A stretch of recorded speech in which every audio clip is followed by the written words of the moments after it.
Good evening. I'm board member Rob Rohrbaugh. This is Global Faith, and we are going to be informed. We are ambassadors of the gospel of Jesus Christ, advocates for the victims of political Islam, and champions of the United States Constitution. We have our usual special guest who will talk about such things as Crown Prince Mohammed bin Salman and Chinese President Xi Jinping and what they have in common. Without further ado, help me welcome Dr. Mark Christian. Thank you. You're not gonna do the flag or anything? Yeah, can we stand up and just yeah.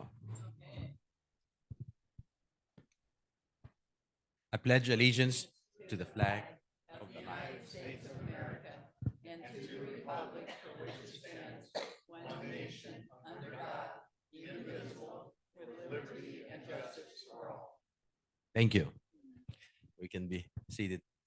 Thanks all for coming today in this very nice, sunny, hot weather in the state of Nebraska. You know, you love it. Those are the days, you know, you enjoy Nebraska, right? Well, at least we don't have snow or 5 inches of snow. So I did not, yeah, until this weekend. It's gonna even get colder than that. I want to get actually started by saying a very late Merry Christmas to everybody, because I didn't see many of you since Christmas. So Merry Christmas to everybody. Hope you had a great Christmas and Happy New Year. This is the first time we meet this year, and hope pray that this year will be an amazing and blessed year, that we all get to work and to do you know, whatever we can to do what God is putting ahead of us, try to live our faith, grow in our faith, and save our country, because I think our country needs all of us. I'm going to start by, you know, this very first, you know, topic that I want to be sharing about today, which is Islam 101. And we try to address one of the topics or one of the terminology that is used in Islam. And the reason I'm doing this is because, number one, I want you to you know, always pay attention to this. Even though we do not hear about the topic of Islam a lot in the media, we do not hear about ISIS, we do not hear about, you know, Al-Qaeda or Osama bin Laden anymore, and we don't see terrorist attacks and all of that stuff. And all of us were happy that this is not happening anymore, and it's a great thing. But I don't want you to ignore the topic of political Islam. And I want you to pay attention very closely to the news all the time and to the things that's happening. So you will see that the political Islamic movement is very much involved today in multiple ways in our lives. Number one is they are very much involved in our churches and synagogues and all our religious institutions. And I'm going to be talking a little bit more about that towards the end today. Also, they are involved in political operations. I'm talking about presidential election, presidential office, in different institutions in the government. They are also involved in the Republican Party and the Democratic Party. You know, they most is working in the Democratic Party, but there is also a lot of operatives in the Republican Party, and they are trying to be involved on the state level, on the county level, on the every level actually of the government, even going into trying to control some of the state kind of platforms and so forth, and try to push their agenda and so forth. What I'm trying to say is the political Islamic movement is so much alive and involved in every aspect of American life, and they will continue to do so, and they are working hard to influence every aspect of our life in America. And they have their own goal, they have their own political agenda, and we should not ignore that whatsoever. And for that reason, and I want you to pay attention to all of that, okay? And for that reason, I like to address some of the terminology that sometimes you will hear, especially in different kind of levels of what I was talking about. And the topic today that I want to talk about is the term, the golden age of Islam. Have you ever heard that term before? How many of you have heard it before? Golden age of Islam. Some of you did, some of you have been versed, but I think you should be hearing it or should know what that is. Especially, you have multiple, actually, President Obama have said it multiple times throughout his presidency, and he said it in speeches. He said it in front of the UN at least a couple of times, mentioning, golden age of Islam. And it was the one of the deciding, factors of his help to the Islamic world and actually the Arab Spring and so forth. And his idea that he mentioned multiple times is that Islam in itself is a very beautiful religion, as he says, and also it is a great movement, that Islam ushered in a golden age where things were going very good for Muslim nations for many, many years.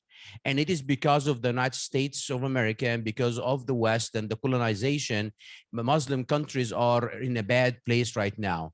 And one of the things is, if we liberate the Muslim nations again, and this is idea, then Muslim nations will usher in the golden age of Islam again.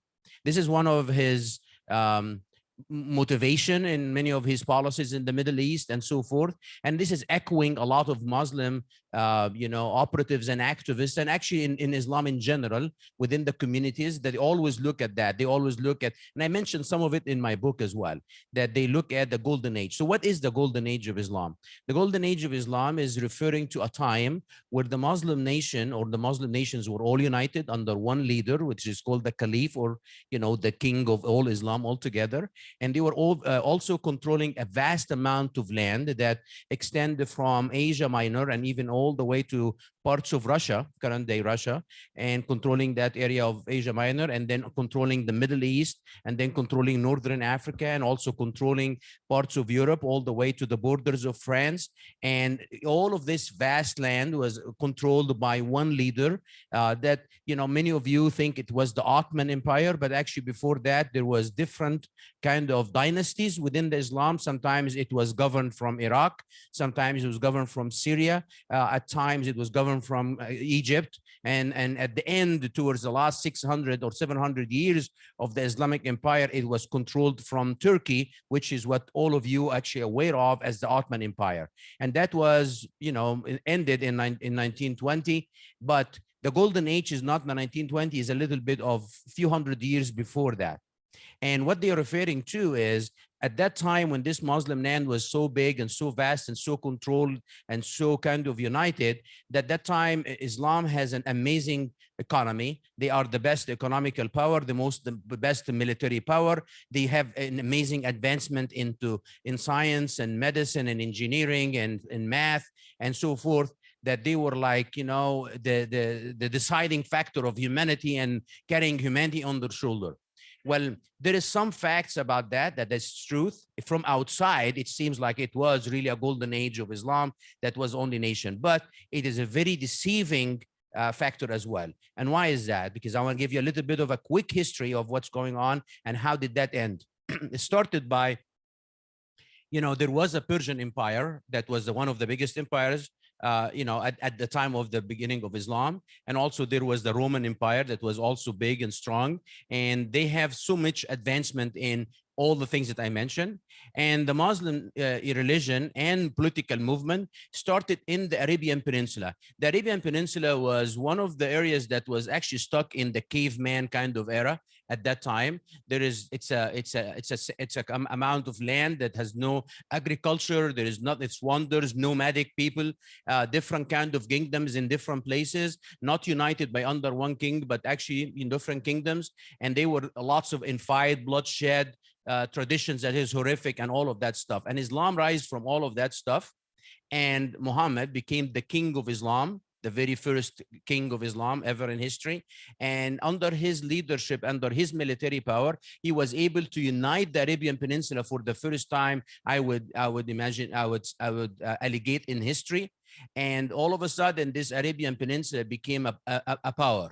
By the time of his death, he was controlling all of the Arabian Peninsula. And many of you don't know what, Arabian Peninsula, maybe they think it's Saudi Arabia. It's the current time, Saudi Arabia, Yemen, Oman, Qatar, United Arab Emirates, and Kuwait, and Bahrain. All of those countries did not exist as countries. It was just the one big place called Arabian Peninsula at the time of his death, about Muhammad's death.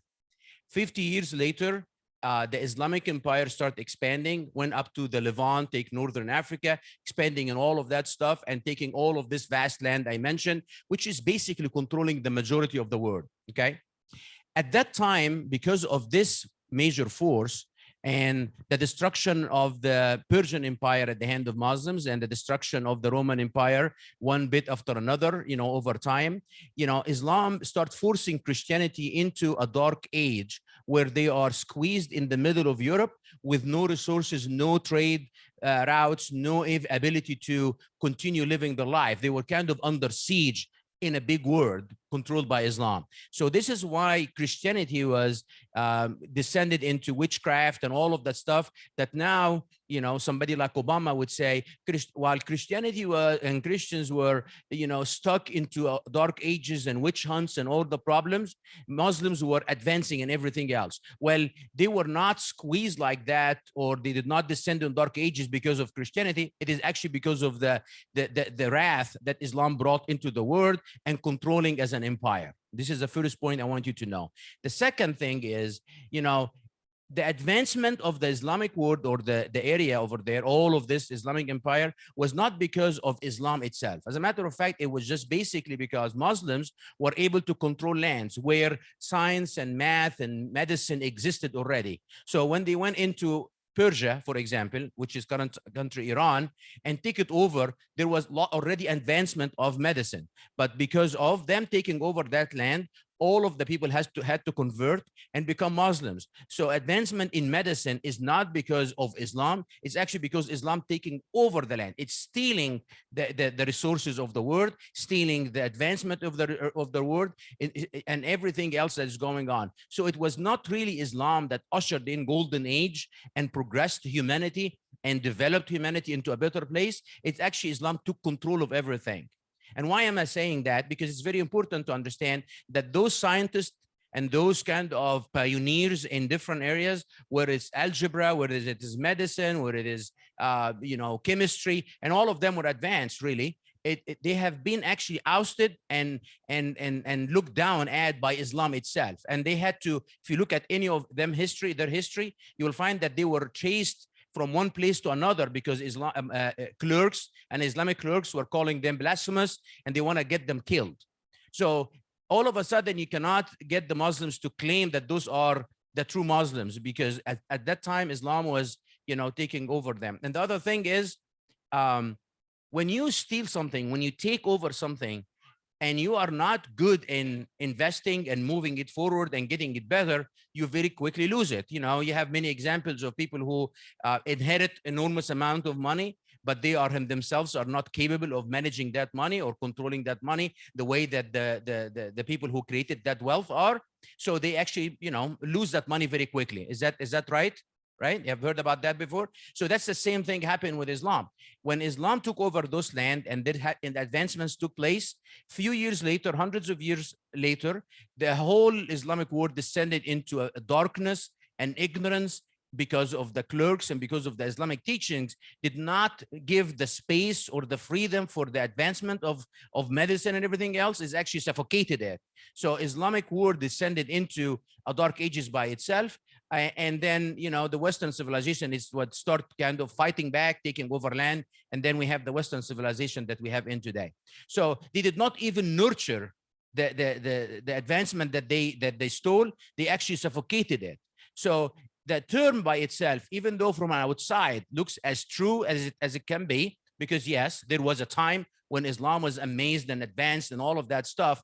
But the reality is it was a stolen property that they were not able to take care of. And over time, they lost all of it and descended the whole humanity into dark ages and dark times until the Western, the Christians actually kind of got their act together, built the Renaissance, and then we have the Western civilization that we live in today. Make sense? So now I want this group, when people online, to look at when people using the term golden age of Islam, look at it differently with a little bit of a more of a truth of what that really looks. And, you know, we're living in a time of deception, and this is one of the most deceiving things that you can see out there. Okay. This is the first thing that I want to cover today. The second thing is actually talking about the Middle East. I want to focus on the Middle East policies of the current administration and how is that affecting us today. And is really, really affecting us in a very bad way. You think the Middle East is something that we need to ignore, we need to forget about, we don't need to worry about. It's the same like, you know, we have nothing to do with the Middle East. That's far from true, because the Middle East is really a very hot spot where it is affecting a lot of our lives over here in the United States. Okay. And, you know, for many, many years, there was a lot of infight over powers in controlling of the Middle East. There was a time where the Soviets Union, at that time, the Soviets were trying to fight the United States in control of the Middle East. And Egypt was one of the hotbeds for that, for example, because at that time, you know, Egypt was aligning itself with the Soviet Union. I'm talking about the late 50s and the beginning of the 60s, all the way to the beginning of 70s. And that was affecting the United States big time. Saudi Arabia was always a big ally of the United States. And this is why, you know, the United States aided in finding oil over there and changing Saudi Arabia's future into a place where dark and people killing each other to a country that we have today, that you can see today. And there is lots of mistakes happen and so forth. The infight over the power in the middle, on the control of the Middle East still exists till today. The problems that we actually, United States, were able to do a lot of good things or moving into have a better place or better control of the Middle East in the 70s and the 80s and maybe in the 90s, changed big time when Obama was president.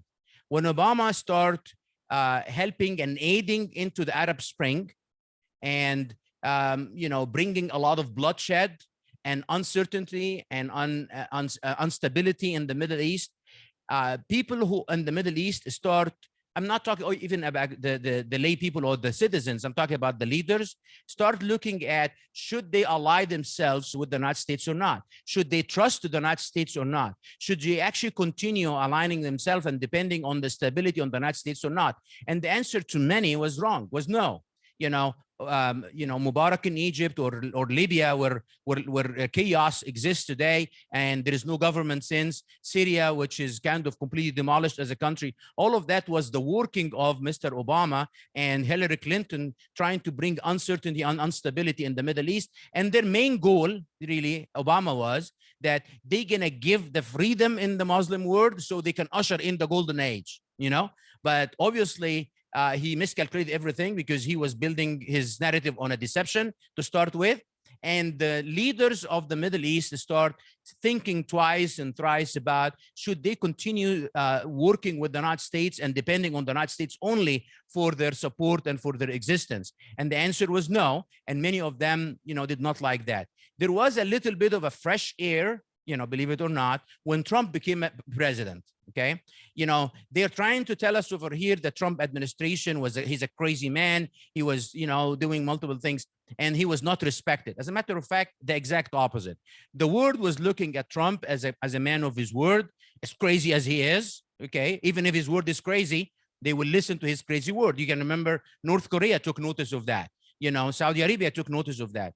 And you remember when he went into the Middle East for the first time, right after he assumed office, and he was greeted over there in an unbelievable way. Why? Not because they like Trump and they like his hair or his orange or any of that stuff, okay? None of that was the reason for him to be, you know, received the way that he was received.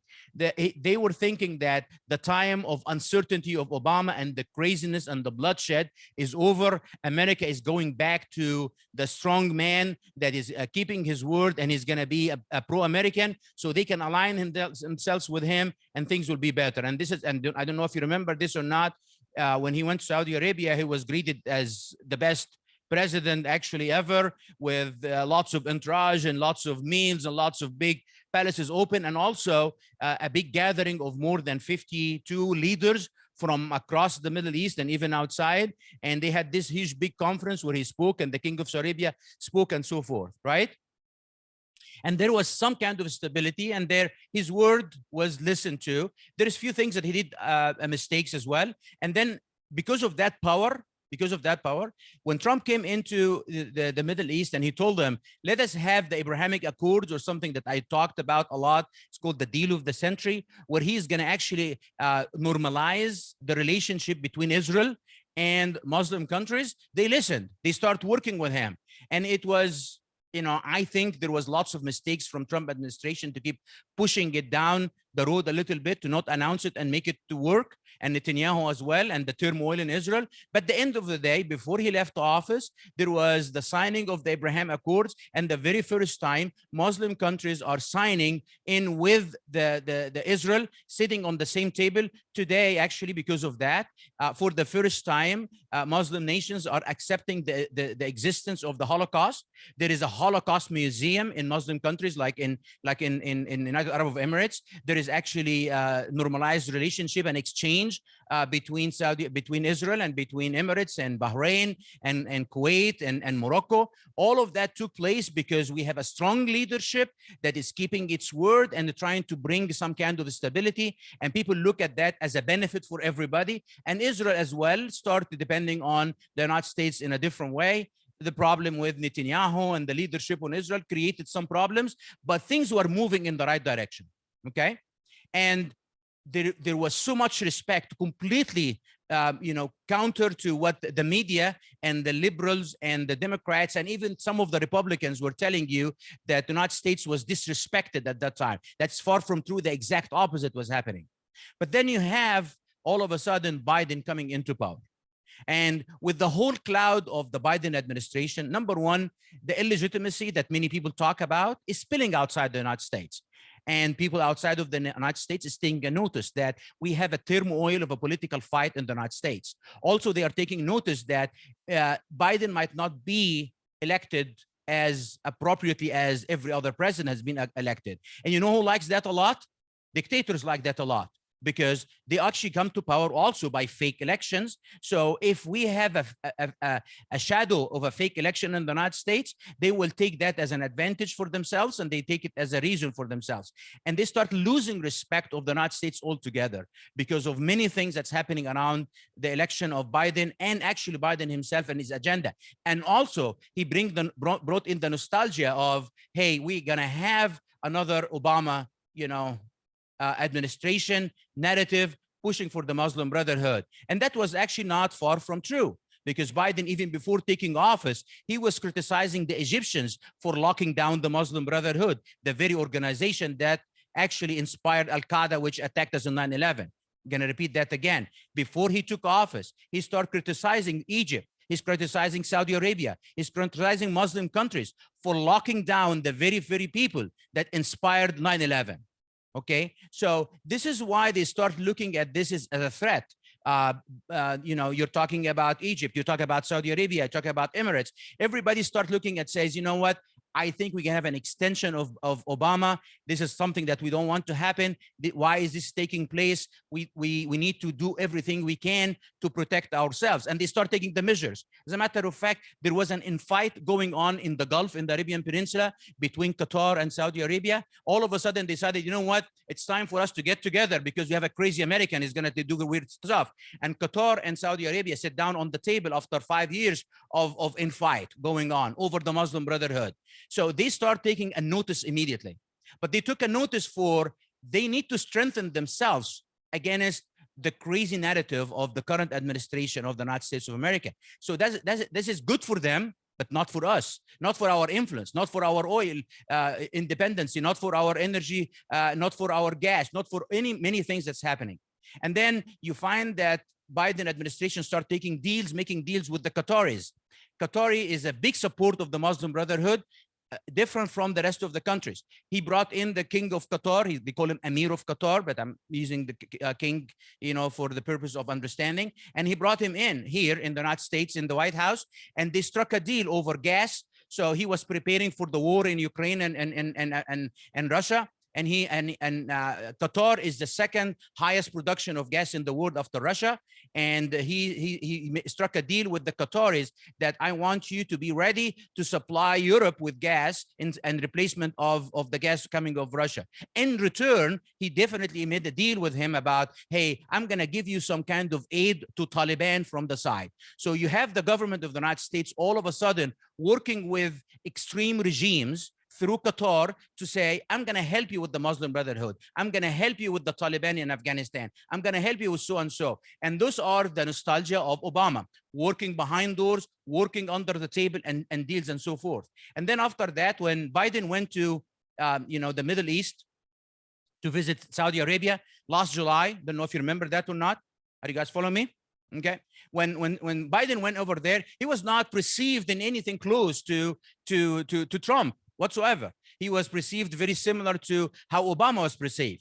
And they did not respect him. He did not even was greeted at the airport like normal kind of protocols by the king or even the crown prince. He was perceived by non-official mayor of Mecca, which is like nobody actually in the purpose of respect, to be honest with you. And actually, I want to mention something before that. Before even Biden went there, Blinken, our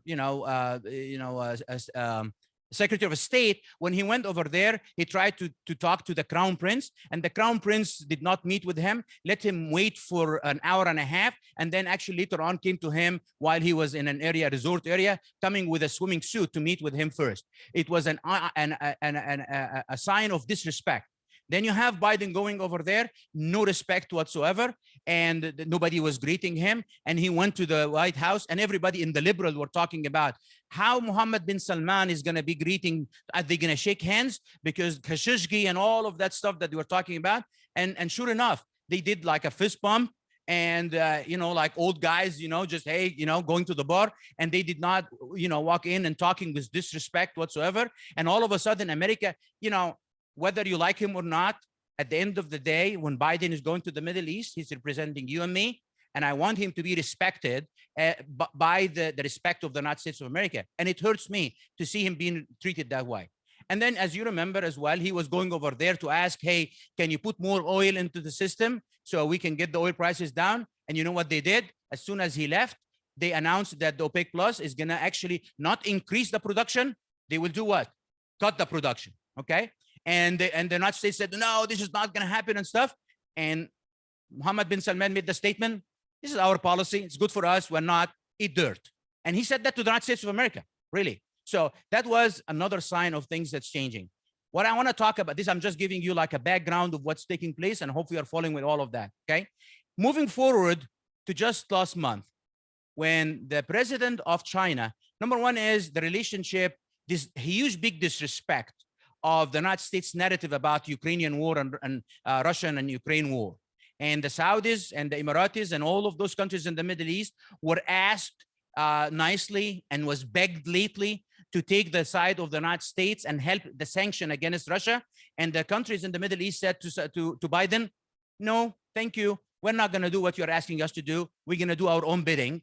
And they did not respect. This is why we are suffering more than the Russian people are suffering. And I know actually there is lots of lies. Somebody asked me earlier today about the status in Russia. My wife's uncle lives in Russia. He's married to a Russian woman. So things are not horrible in Russia that they are talking about. Economy is much better than actually over here. And they have everything available. There is no problems that they are trying to push in the media that Putin is in a horrific place and he's struggling. As a matter of fact, I think people in Europe are struggling 5 times more than the people in Russia. And their economy is not in shambles. They are actually dictating things and so forth, okay? And this is because, China, because of India has no respect to the United States, and also the Middle East has no respect to the United States. So the sanctions basically we are suffering from it more than the Russian and more than Putin himself. So again, I'm gonna go to the point. This is a sidetrack of what's happening in Russia. This is Xi, president of China, going to Saudi Arabia. And the Saudis deliberately made a huge big deal of the announcement of the visit. And then they are deliberately actually also made a huge big comparison, by side news, the comparison between the receiving of Biden and the receiving of Xi into Saudi Arabia. She was received as soon as the plane landed by an unbelievable kind of ceremonies. The crown prince was at the steps of the plane, and you know that she can go down the stairs easily than Biden, as you know.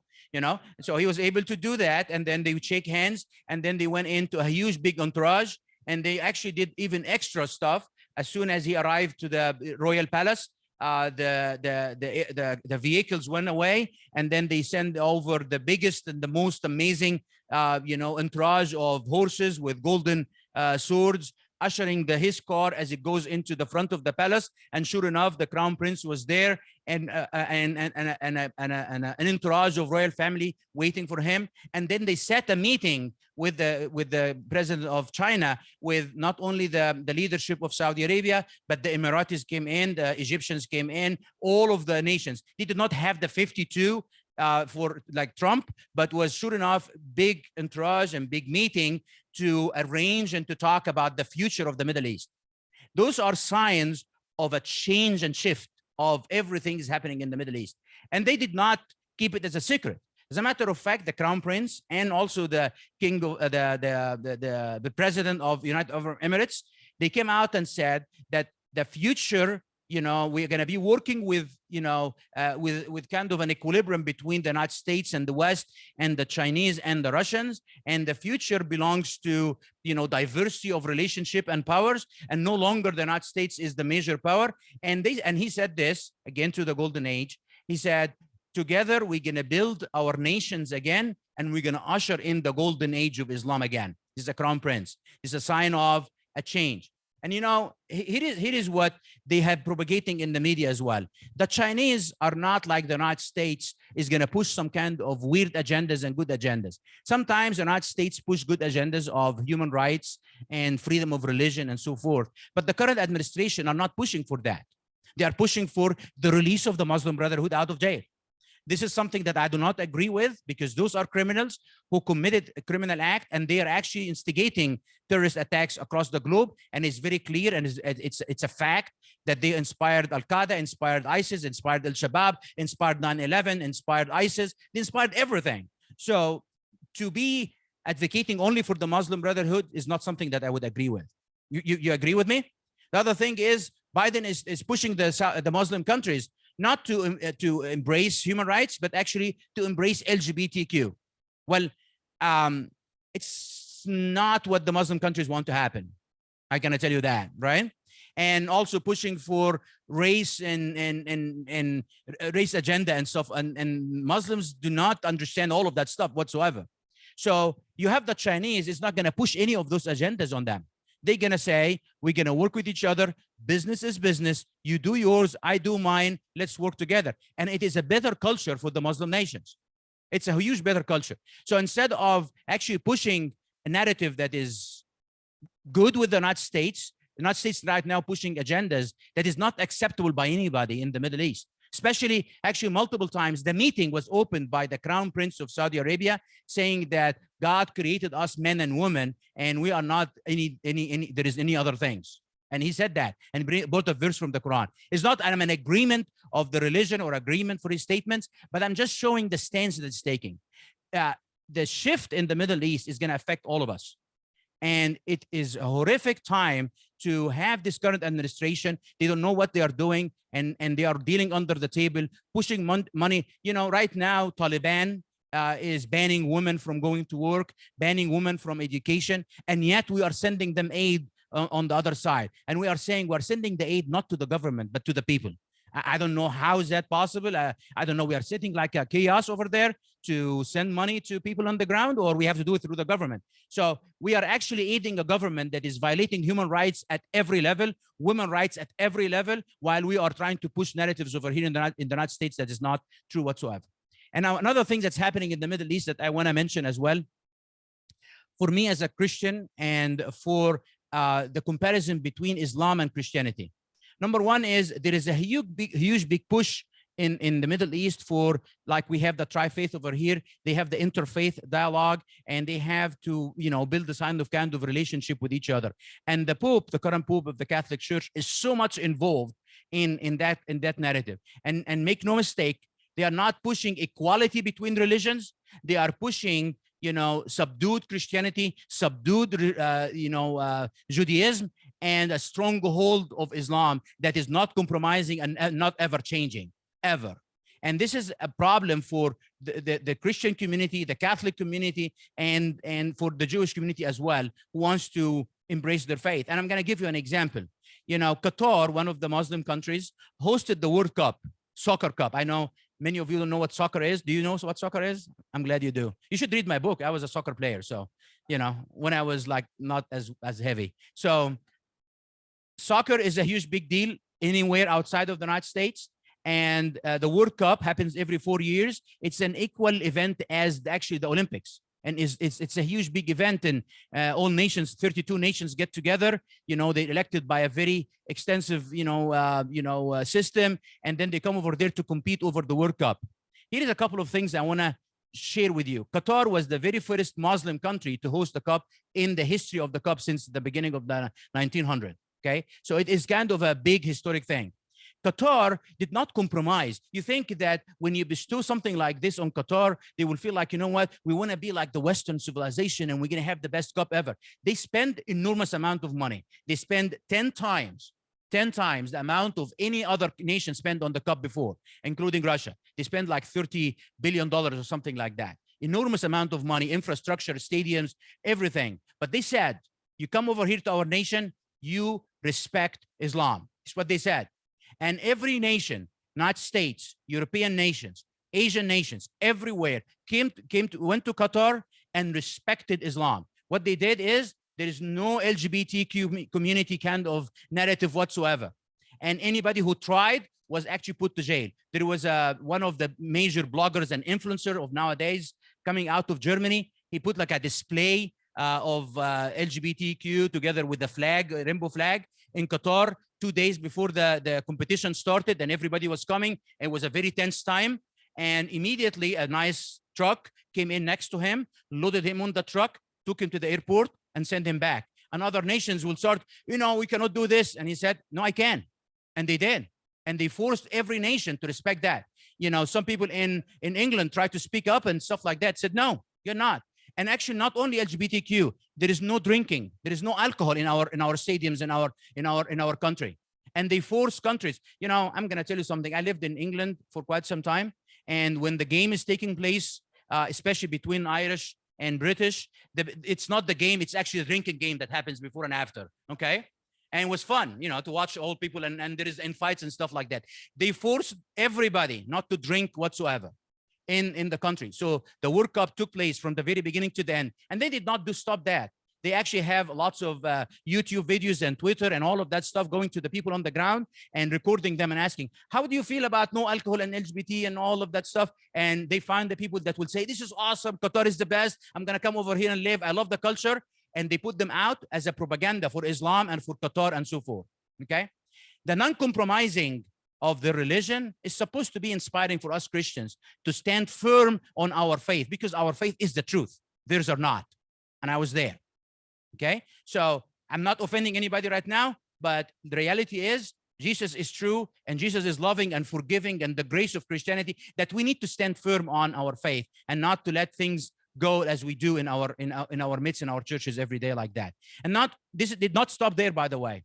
At the time of the crowning of the team to take over to receive the cup, the crown prince of, not the crown prince, the king of Qatar gave the Messi, the captain of the team of Argentina that won the cup. He gave him like the men cover for men, like men wear like a men dress, like a white dress, and then they have like a abaya, which is like a huge long coat and stuff made of silk, very expensive. He wanted to give him that to wear it before he gave him the cup. And the picture that was flashed across the globe of Messi, the best player in the world, and the winning team wearing the Islamic abaya in front of the whole world, holding the cup and celebrating. This is a sign again of we are strong, we are powerful, we're going to push our narrative, we can do our things our way. And they did. Some newspapers criticized how come Messi would do that. The guy name is Messi. How can he do that? How can you actually accept that? And you know what? 2 newspaper articles, and nobody cared whatsoever. It's a sign of a shift that we have a weakness in our churches, number one, in our Christian faith, most importantly, and in our nation as an administration, bigger time. And things are shifting, and it's going to affect all of us over here in the United States. Okay. The third topic, can I take some questions, or I'm going to ask Vicky because keep going. Keep going. Okay. The third thing that I want to talk about today is actually what's happening in DC. Well, many of us were hoping that, you know, after the 2020 election, then we're going to have a sweeping 2022 election with the midterm, that we will be able to take over the Senate and the House, and every office will be running for, and actually Biden will be sitting shaking in his boots, if he has boots, you know, in his Oval Office, probably in his, you know, slippers, because, you know, I don't know what he's doing. And, you know, we're going to be actually pushing our narrative. Unfortunately, as you have seen, that did not happen, right? And then we thought, you know, okay, we took the House, we probably pushed the narrative, those guys will get things done. Well, from my own experience right now, from the knowledge I have, you know, there is many things that actually not making me as much optimistic as many wish to be, or actually even myself wish to be. I actually predict that we're going to have 2 years of a lame duck. You know, the lame duck term has been used for, an ending of the term, that there is nothing happening. We're going to have 2 years of a lame duck kind of Congress altogether. And why I'm saying that, here is a couple of things. Number one is there is a huge, big fight in the Republican Party itself over power, not over agenda, not over who's gonna be the, you know, how we're gonna push our narrative, or stop Biden in his tracks, or trying to fix the energy prices, or try to fix the inflation. It's actually basically try to eliminate Trump and the Trump narrative and Trump people. And it's not about Trump whatsoever. It's actually eliminating all of those who wants to usher in a president, even if it's DeSantis, to be the next president of the United States. They want to have a compromised elite system like it was before even Trump came into stage. So it's not about Trump, it's about something bigger than that. They want to bring it back to the elites govern and the people shut up. And they are doing this in multiple ways. Number one, I'm going to talk about the church. You know, there is a huge, big narrative and renaming the born-again Christians who are standing for their own faith and trying to stand for their own country. Back in the day, it was just a born-again Christian, or a Bible-believing Christian, or a true Christian, or whatever term you want to, embrace. Nowadays, they want to give anybody who is a pro-life, who is pro-American, who is pro-Bible, truth, that they are going to call them, those people actually calling them Christian nationalists. And Christian nationalist is not a good term. They are going to make it a good term. I don't know if you like that term to be bestowed on you or not. I don't. And I don't think anybody does. And they're not intending it to be a good name. They are intending it to be a demeaning, like a deplorable kind of a name, and even worse. So they will let Christians who are embracing the Christian nationalism to be like ousted from their own churches, from own groups, looked down at, and they're going to say, those are bad people we should not align themselves with. And they oust them from the church. And actually, even at the church levels, church denominations and so forth, they are working with those leaders diligently and closely. I don't know if you remember this or not. There was a time during the 2020 election where the Christian newspapers and others were coming up with some kind of information about, like, they are going to distance themselves from Trump and so forth. And some of them, the Billy Graham, outfit, and other Christian leaders were trying to oust themselves from Trump. I don't know if you remember that or not. And they say, we are not going to endorse him and so forth. And that was kind of a little bit of a shock because Christians were supporting him. And there is narrative start going. This small number of Christian leaders are ever growing right now because the influence of the political machine and the political power from the Republicans and the Democrats together on the religious leaders, talking about the top of denominations and others, to influence them to start taking a soft narrative, either to encourage the domination of the church to get out of politics altogether, or to embrace a very loving and very caring and very compromising message. And you will see that happening in your own churches, in other churches as well. And it's kind of start spilling down everywhere. See how I'm going in time, so I don't want to get in trouble, okay? And then another level that's happening is not only the churches, and I'm going to open for questions to address some of that stuff. You can also have on the level of the leadership in the party altogether. You have seen the infight that took place over the Speaker of the House, McCarthy, right?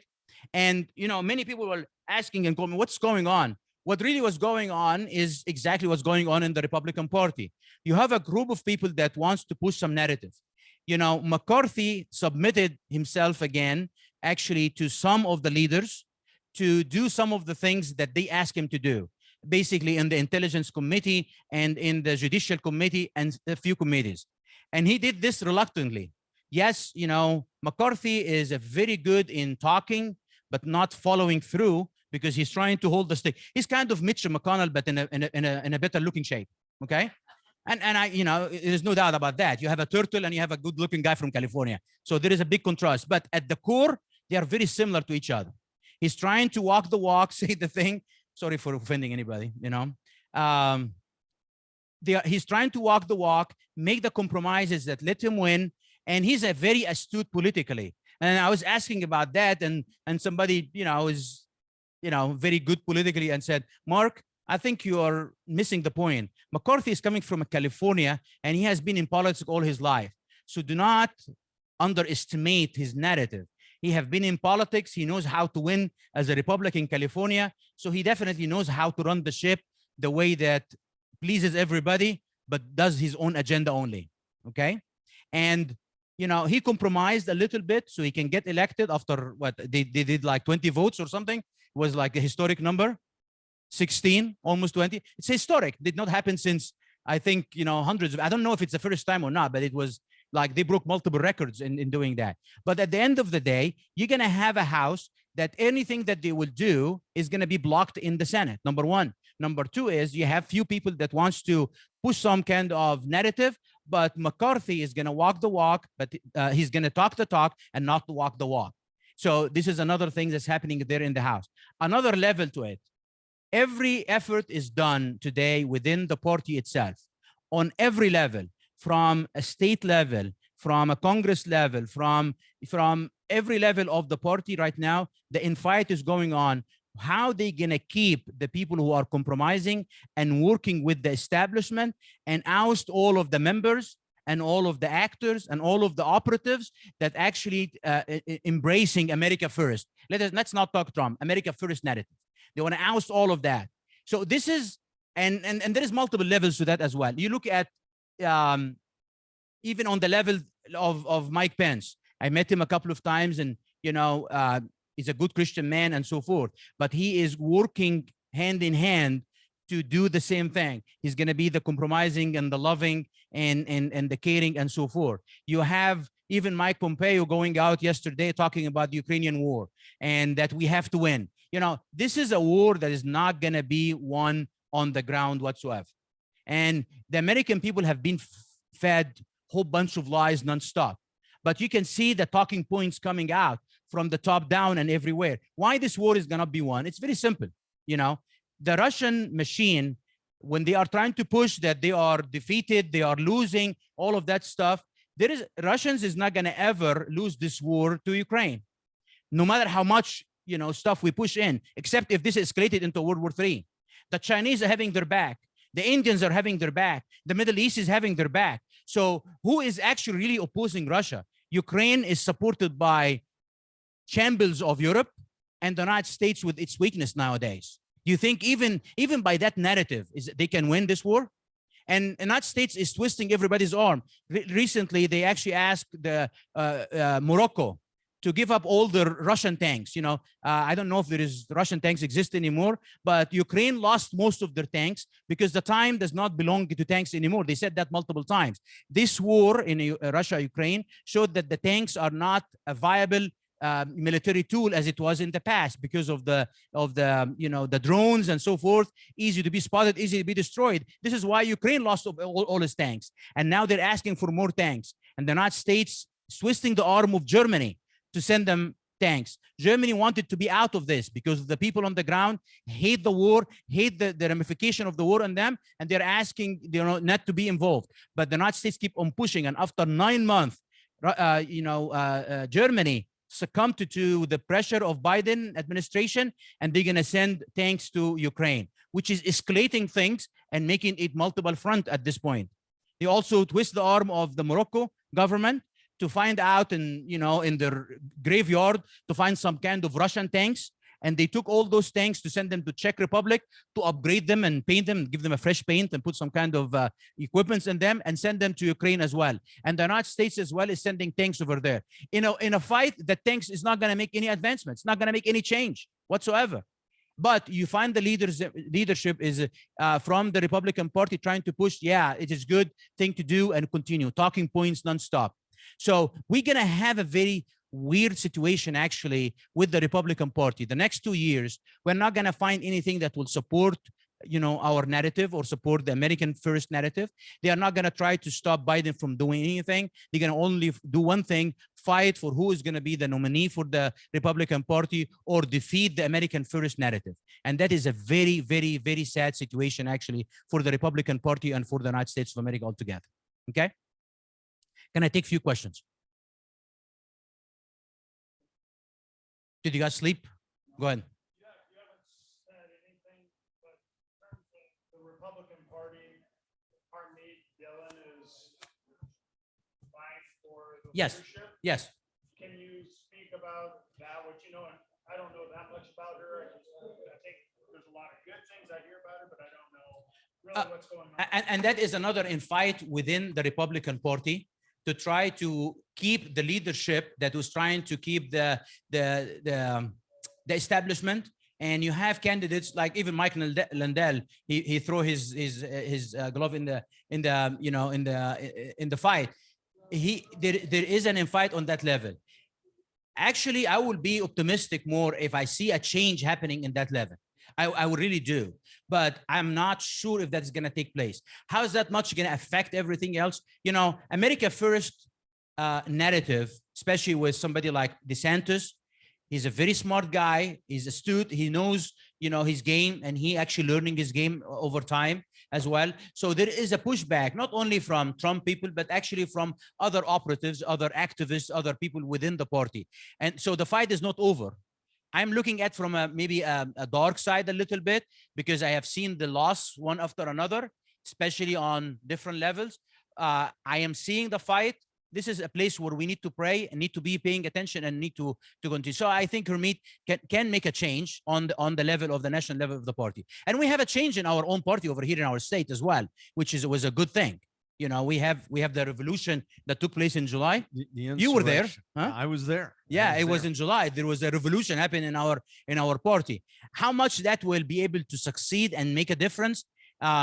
The money that is poured in by the Koch brothers and by other big investors are huge. But at the same time as well, I know a lot of huge big investors out of Vegas, out of Texas, out of Minnesota, and out of Michigan, that they have a lot of money, hundreds of millions of dollars, that are willing to push for the America First narrative as well. And I was sitting on a meeting where that was spilled out with names and everything else. So there is, and I'm not saying the fight is over. I am saying that there is infight in the party, that we might see a very good future in 2024, but I'm not optimistic for the next 2 years, if that makes sense. Yeah. Dr. Mark, Yes. We do have one question from the internet, and I want to remind our viewers online, you can use the Q&A in order to ask questions. Question from the internet, will the House GOP be able to expose or rein in the FBI and the DOJ? Will the House make any headway there? I have so much hope, and I'm gonna be seeing some of the leaders of the Republican Party that is doing this work soon. So I think with the Judiciary Committee, we might have some hope there. Exposing, yes. Hold them accountable, I don't know. And I have another, actually, from that point, I want to highlight something. Finding classified information at Biden is a mystery. You know, the narrative that is going on, that some people say the Democratic Party is turning against Biden, that's not true. There is something that is out of line in that kind of narrative. Who did that? Why they did it?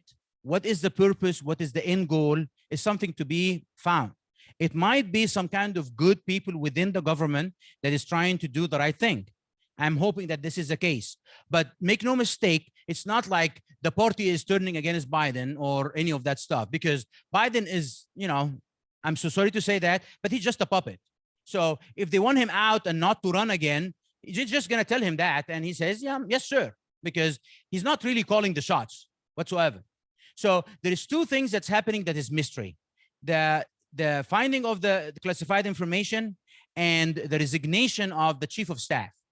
Those are two incidents that took place that I am paying close attention. I wish everybody would do that, because you need to know and figure out what is behind it.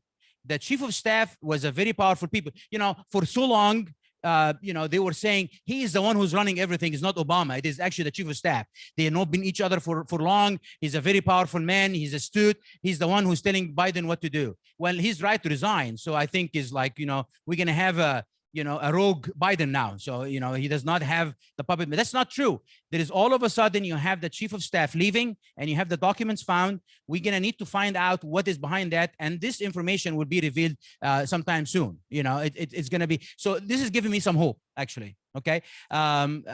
Whether the FBI and I think we're going to have lots of exposure happening from the Judicial Committee, but I don't know how much that will, you know, end to look like at the end of the day. And also we have a huge big change in the Intelligence Committee as well. So those are good things that's happening. Okay. Any questions? I said a whole bunch of stuff, so I bet there is lots Quick of things. question. We're talking back to the Ukraine war. Yes. I mean, it seems to be a foregone conclusion that Russia's probably going to eventually win. No. Oh, it's not. You No, don't here is think it here is my vision for the Russian. Ukraine is not going to win this war. There's the Russians from the very beginning wanted to do an asymmetric warfare where they would drag this war for so long as soon as the current administration of the United States leaves office and we have a better administration. So you expect from the Russian that they will continue kind of with this war for nonstop. I know my ideas and my opinions might be a little bit not in the mainstream, but I am getting information from a lot of resources. So, you know, take my words for whatever its value. And I think I am honest to share with you, you know, a collection of a lot of investigation and work. And I am telling you that the Russians are not in this war to win anything, but actually to stop the NATO from being at their footsteps and you know, doorsteps. And also they want to drag it until the current administration of the United States is gone, so they can work with the future and the war will end. Ukraine is, but the other outcome is this. United States continue escalating because the United States knows that very well. They know the intentions of the Russians and they want to defeat Putin. They want to get him out of office, as actually Biden said that. He's not making hiding, you know, he spills words sometimes from a meeting, comes out in a meeting, comes out and say it and says, you know, what the heck you did, you know? So he said that. They're hoping that Putin will be gone. The United States continue escalating things. They're trying to drag the Germany into it. They're trying to drag Europe into it. They're trying to send stuff. So I am hoping and praying that the other scenario will never take place, which is this escalates into a bigger war, because the world is not ready for a disaster like of that magnitude. But Putin will never back up. Putin knows his life is on the stake, and he knows that his country life is on the stake. And the Russian people, majority of them, knows that their life, their own nation is on the stake. And also the Chinese will never ever let the United States win this war. And the Indians will never let that happen. And the Middle East will never let that happen. So the forces against the United States in this is huge. So I am praying that this is not going to escalate, and this knucklehead in the White House who doesn't know his name does not drag us into a war that we are not ready for. No more? Okay. Okay. Dr. Mark, still on the subject of Ukraine, Sounds good. what about air support? Air support. So we can send air support to Ukraine. That's your question. Send air support. What's your? Can you elaborate on your question, please? I think most people would agree. You know, you made the comments about tanks. Tanks are a World War II weapon, basically. It was viable until like maybe 10 years ago. So couldn't Ukraine benefit from substantial air support? There's no air support right now at all. Sounds good. Ukraine benefit to what end? That's the question. Yeah, Ukraine benefit to what end? Do you think the Russians will find that, you know, we're going to send them a couple of fighter jets or F-35 and says, you know what, we throw the towel and Ukraine won? They're not going to do that. They're going to fight back. And the Russians are in this, they are in a symmetric warfare. They will bring the machinery that is needed to keep the fight going forever for the next 2 years. This is what they're going to do. So you know, they are actually, the Russians are using Iranians drones over there. They are doing whatever it takes to keep this war at the lowest cost possible to keep going forever. This is what they're doing. And they don't care about the cost. They don't care about how long, because they know, again, it is. So there is nothing we can do really other than escalating it to a full-fledged war with the Russians and says, forget about Ukraine, we are coming in. And that is going to be a completely different level and is going to be a disaster on everybody. But you have a knucklehead in the White House, you have a puppet master of him that actually hates the guts of Putin and wants to push an agenda that he has been espousing, and I'm talking about Obama, that he was espousing while he's in presidency for 8 years, and Putin stood in his way. And I talked about that a lot before. You know, we can go back to the videos and find them, that Putin was the stumbling block for Obama's agenda in the Middle East and in Syria and other countries. So there is a vendetta between Obama and between Putin. And this is why Biden is doing what he's doing. And so I'm afraid that this is going to continue dragging for quite some time for that reason only. Make sense? Right. Any Right. more? Let's give it up for Dr. Mark. No, I'm not done. I'm not done. No, It's 7 o'clock. no. Sorry. If I mean, Okay. 2 oh, minutes. sorry. Can you give me 2 minutes? Because I want to share, you know, some kind of a good news. One of the biggest things that can carry us in the future. Are you okay to stand online for a little bit? Yeah. Sorry for keeping you for a few minutes. Okay. I want to always end on a good note. And the good note from now on is going to be about our faith and how we can change things in this country, in our midst, in our families, and so forth. There is a huge, big brokenness in the church and divide in the church, more than even the Republican Party itself, which is actually the Republican Party will be fixed not by taking over election, but actually by changing the people on the ground. And then we can change the party, we can change the country. But our churches are divided. And one of the things that we are very passionate about at Global Faith is to try to make the church aware and to try to unite the church again on the truth of Jesus Christ and to weed out those who are not. And the movement out there that is kind of invading the church and destroying the church is not haphazard like many people understand and think of. It is actually a very, very deliberate action and very organized and very well funded. And there is players from the left, from anti-Christianity, from everywhere and different agendas, and also with the Islamic movement as well. And, you know, we have a very good, valuable information that we are in the process of putting together. So we're going to make 5 or 7 week presentations. It depends on, you know, the work that we're going to be working on the next month. And Westside Church agreed that they're going to actually host those classes for the first time as the first church to host them, you know, in the next few months. So this is a good news. This is something that we need to work on. My good news is this: we have to strengthen our church. It's not going to be only the work of Global Faith. It's going to be the work of all of us and everybody who's going to be talking to. We have all to work together to strengthen our faith, strengthen our church, and then we can take our culture back, take our media back, and then take our country back. This is the only hope. This is how this country started, and this is how this country is going to go back on its roots. Okay, so stay tuned to those classes and what we're going to be doing. And I want to do it in every church in America, and you know, not only me doing it, but other people doing it, because I want every person in America knows about the agenda of the left to destroy the church. The title of that was before beheading the church, but I found it a little bit provocative, so we're going to change the beheading the church. But really, it is very significant of what's going on. Those bad actors are trying to remove Jesus, who is supposed to be the head of the church, or he is the head of the church, out of the church. So it's beheading the church, taking the head of the church out. And we're going to fight back. We're going to make people aware of this, and we're going to win this fight. Okay? Thank you very much. Now you can. Thank you, Dr. Mark. Thank you, everyone. Thank you. Please join us on our website for more information, globalfaith.org, globalfaith.org on Facebook, and the Apostate One on Twitter. Thank you all for coming. Stay tuned. Come back next month. Same place, same time, same place on online, globalfaith.org. And come back in a month, Thursday, February 23rd. We'll do this again. Thank you all very much.